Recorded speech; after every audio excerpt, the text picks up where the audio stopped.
Tuhan artinya sesuatu yang mendominasi pikiranmu, itu namanya Tuhan. Kalau pikiran kita dikuasai oleh uang, berarti lagi menuhankan uang. Kalau pikiran kita lagi didominasi oleh anak, berarti menuhankan anak. Maka jangan didominasi pikiranmu oleh apapun, kecuali oleh Allah. Maka salah satu penyakit terbesar manusia adalah mencemaskan sesuatu yang belum terjadi. Salah satu belajar meditasi yoga adalah menghadirkan pikiran kita tidak di masa depan. Karena masa depan tuh nggak ada. Masa depan itu ilusi. Jadi seseorang yang tertutup oleh ekspektasinya sehingga dia sulit menerima realitas, itulah orang yang kafir. Jadi mau agamanya apa kalau dia nutup dirinya dari realitas, dia tertutup. Dan ketika dia tertutup, pasti dia lagi lepas dari sifat Sang Maha, yaitu yang namanya welas asih. Bismillahirrahmanirrahim. Assalamualaikum warahmatullahi wabarakatuh. Alhamdulillahirabbil alamin wa sallallahu ala sayyidina Muhammadin wa ala alihi wa sahbihi wasallam, amma ba'd. Tadi saya melihat ada video sebentar saja dari siapa itu, Abu Marlo ya. Nah, orang ini memiliki kecenderungan memahami agama tanpa metodologi.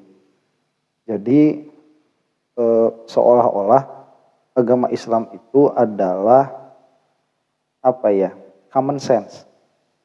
Kemudian itu tidak sepenuhnya salah bahwa Islam itu berdasarkan common sense, tetapi tidak bisa digeneralisir karena ada hukum-hukum yang mana hukum-hukum itu baik dilihat bagus atau jelek oleh kamu, itu karena syariat telah mengatakan demikian, maka itu berlaku. Nah, bahasanya itu ya? Generalisir atau mengeneralisir sesuatu yang memang sudah spesifik. Ini banyak sekali dilakukan sama dia itu, sama si Abu Marlo. Sehingga nilai-nilai ahkam syariah di dalam agama Islam itu menjadi terabaikan. Karena memang dia tidak memiliki kapasitas untuk memahami hal itu. Ya, belajarnya kurang. Jadi dia itu melihat segala sesuatu dengan kacamata yang terlalu jauh. Akhirnya kalau kata orang sekarang itu makin kesini makin kesana gitu. Nah, video yang saya lihat itu dia sedang menjelaskan tentang kafir kepada orang-orang Hindu. Jadi ngajinya itu di depannya audiensnya itu orang Hindu. Yang dia bahas dari apa yang saya tangkap itu adalah konsep menuhankan sesuatu. Jadi kata dia itu apabila pikiran kamu dipenuhi oleh uang, maka kamu itu sedang menuhankan uang. Apabila pikiran kamu itu dipenuhi oleh anak kamu, berarti kamu sedang menuhankan anak kamu. Nah, sehingga orang yang senantiasa dia itu pikirannya terbebani oleh masa depan, maka sesungguhnya dia itu sedang kafir begitu, sedang tertutup dari indahnya masa ini. Nah, ada konsep, jadi kafir itu diluaskan maknanya menjadi makna dia yang tertutup dari keindahan masa ini. Jadi pikiran yang selalu dan senantiasa ada di dalam keresahan. Nah, itu adalah menuhankan apa yang dia resahkan. Kira-kira begitu. Ini sebetulnya offside ya. Kalau untuk orang-orang yang tidak belajar agama, mungkin ini adalah pencerahan. Oh iya juga ya, sebetulnya kan kita itu hanya terbebani dengan pikiran-pikiran saja. Sehingga pemberian Allah pada saat ini, pada saat sekarang itu tidak dirasakan. Nah, itu sebetulnya bukan ilmu tinggi. Itu kalau kita nonton Kung Fu Panda itu ya, itu ada perkataan Uguay itu. Itu bisa belajar dari Kung Fu Panda tuh. Bahasanya seperti ini.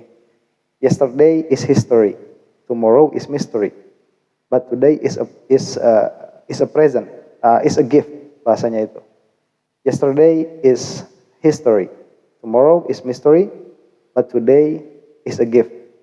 That's why you call it a present.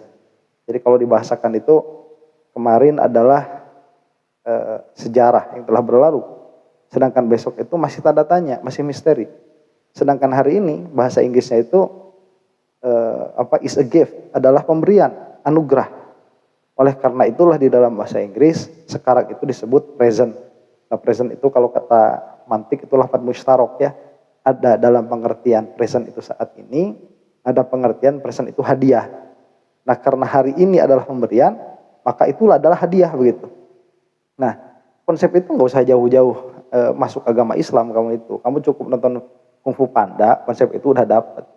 Dan sebetulnya apakah 100% salah yang dikatakan Abu Marlo ini? Nah, tidak bisa dikatakan demikian. Ya, karena kalau kita masuk ke dalam konsep tasawuf misalkan, di situ ada bahasa as-sufiyu abdu waktihi. Bahwa sufi itu adalah hamba waktunya.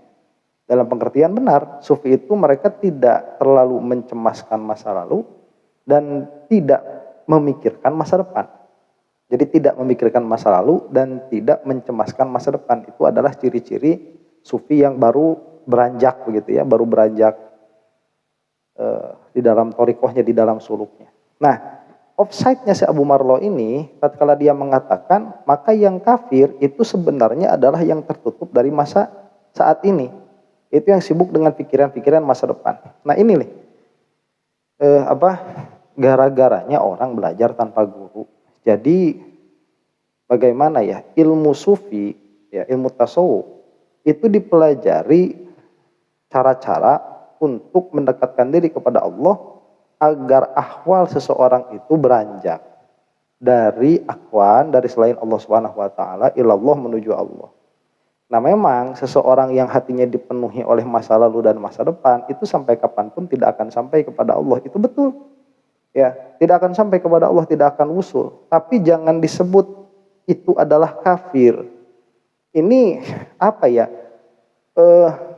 Penjelasan seperti ini di hadapan orang-orang yang non-muslim, non-Islam, ini akan menjadikan sangkaan meskipun ini sangkaan, bahwa agama itu semuanya benar, ya. Dan agama Islam itu melegitimasi hal itu karena si Abu Marlo ini ngomong bahwa agama Islam. Kalau tidak membawa agama Islam, kita juga nggak bakalan sewot gitu ya. Udah terserah kamu aja. Cuman tatkala membawa agama Islam, ini akhirnya sudah banyak orang-orang itu yang mengatakan semua agama itu benar, termasuk nanti si Ade Armando. Ya, dia mengatakan bahwa semua agama itu benar. Ini tidak bisa diterima dari perspektif orang yang beragama dengan agama Islam, begitu. Nah, sebelum masuk ke situ ya, ada penyakit di orang-orang seperti Abu Marlo ini yang belajar tanpa sanad. Penyakitnya itu mereka tidak bisa membedakan antara makna lughawi dan makna urfi. Kata kafir itu secara lughah itu memang bisa dipahami telah menutupi. Jadi orang-orang yang kafir itu orang-orang yang menutup dirinya. Itu secara lughah sudah seperti itu. Tetapi apakah tatkala Al-Quran atau para ulama mengatakan kafir yang dimaksud itu? Nah bukan. Ya. Jadi kita harus paham. Al-Quran itu dia turun ada membawa bahasa-bahasa sebelum Islam datang. Misalkan seperti wudu ya. Wudu itu bahasa aslinya apa? Itu adalah terang. Terang, caang kalau bahasa Sundanya itu, menerangi. Nah, kemudian jika hadis atau Al-Quran itu sudah mengatakan wudu, itu sudah bukan bahasa lughahnya yang dimaksud, tapi sudah bahasa urufnya. Yaitu membasuh semua anggotanya, mulai dari wajah sampai telapak kaki dengan tertib menurut Syafi'iyah. Nah ini sudah bahasa urfinya begitu. Jadi sudah tidak boleh lagi falyatawaddo. Jika kita mendengar bahasa di dalam hadis misalkan atau di dalam kitab falyatawaddo, kemudian kita terjemahkan itu maka ambillah cahaya. Itu udah nggak boleh itu. Ya itu sudah keluar dari maksud diturunkannya agama. Nah, kata kufrun, ya ini bukan cuma si Abu Marlo saja yang bilang. Nanti ada juga Musdah Mulia itu. Kacau juga, ya Ade Armando sudah saya sebutkan tadi. Itu kacau juga. Memaknai kufrun itu dia dikembalikan kepada makna awalnya. Ini sudah tidak boleh. Karena yang dimaksud kafir di sini adalah orang-orang yang tidak menerima Nabi Muhammad SAW sebagai utusan Allah, atau tidak menerima kekhususan ilahiyah hanya pada Allah. Di situ madarnya. Yang mana konsekuensinya nanti adalah mu'abbad finnar. Mereka itu langgeng abadi di dalam neraka gitu. Nah, ini perlu bijak ya kita itu mengatakan hal demikian, karena orang seperti si Abu Marlo ini dia mencampur adukan antara hak dan yang batil. Yang dia katakan tadi setengahnya itu benar, kemudian yang setengahnya lagi itu salah mutlakon. Maka tatkala ini dicampur adukan, orang-orang yang belum pernah belajar agama secara tadrij, secara meniti tangga menuju pemahaman yang benar, ini akan kebingungan dan akan mendapatkan pemahaman yang salah. Akhirnya orang-orang yang kurang pengetahuan agamanya akan senang sama perkataan-perkataan macam si Abu Marlo ini. Tetapi konsekuensinya nanti di dalam kenyataannya itu malah membawa kepada kekafiran. Kalau itu ditasdik begitu ya, kalau itu dibenarkan oleh yang mendengarkan. Oh iya ya, saya mendapatkan pencerahan. Ternyata orang kafir itu adalah orang yang selalu mencemaskan masa depan dan selalu menyesali masa lalu. Nah ini sudah kafir sudah itu orang ya. Tidak boleh seperti itu. Gitu. Kalau kamu mau berbicara hal-hal yang bijaksana lah begitu ya, jangan bawa-bawa agama Islam, karena Islam itu sudah jelas patokannya, itu bukan agama baru, sudah ada dari dulu. Jadi kalau mau mengatakan hal itu, katakan dulu syariatnya, bahwa agama ini begini dan begitu, ada tatanan-tatanan syar'i yang tidak boleh dilanggar. Kemudian setelah itu ditajwizkan boleh tanpa melewatkan makna-makna syar'i yang zahir ini, begitu ya. Nah itu Abu Marlo belajar lagi yang betul ya.